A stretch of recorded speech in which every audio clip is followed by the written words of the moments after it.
ایک صحابی رضی اللہ تعالیٰ عنہ حضور پاک صلی اللہ علیہ وآلہ وسلم کی پاک بارگاہ اقدس میں حاضر ہوئے.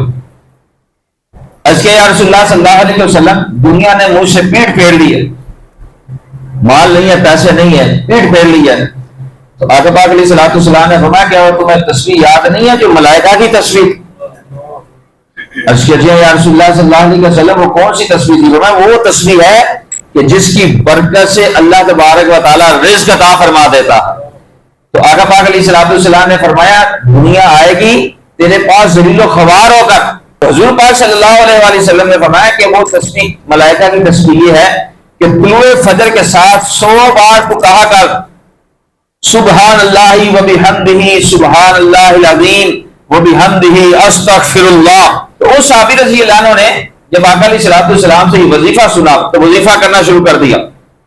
7 دن گزرے تھے کہ بارگاہ مصطفیٰ علیہ الصلوۃ والسلام میں حاضر ہوئے کہ یا رسول اللہ صلی اللہ علیہ وسلم میرے پاس اس کثرت سے دنیا ہی ہے کہ میں حیران ہوں کہ کہاں اٹھاؤں اور کہاں اس کو رکھوں.